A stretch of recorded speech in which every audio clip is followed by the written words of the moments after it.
Hey, AP Physics students, here are some hints about T10.3, page 477, number 23.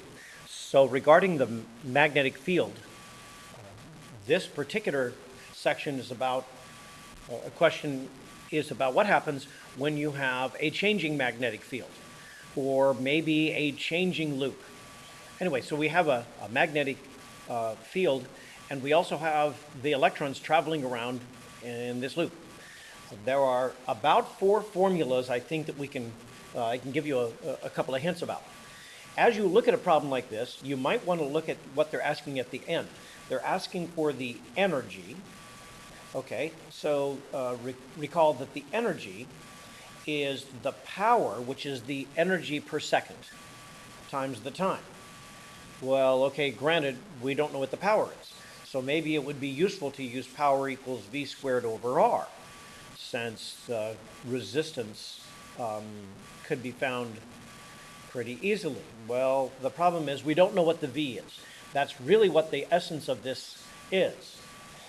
The induced voltage, and that has another name, EMF, electromotive force. The induced voltage is caused by a changing magnetic field.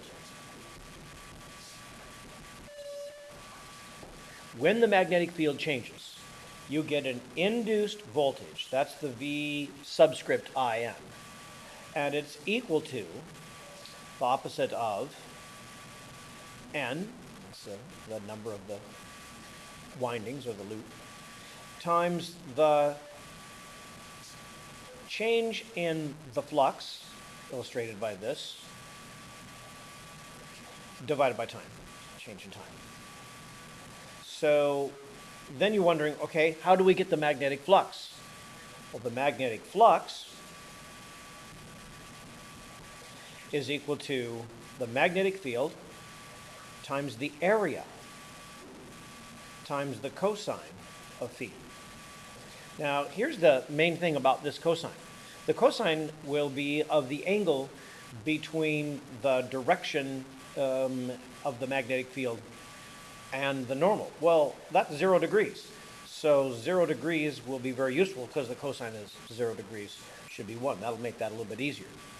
So I guess the point of this is I would start out with this formula, the induced voltage. The N part should be 1. It's only one winding. And then you are going to take this at the end minus this at the beginning. And that should help you get the induced voltage. When you use the induced voltage, the rest of it should fall into place gently. Good luck.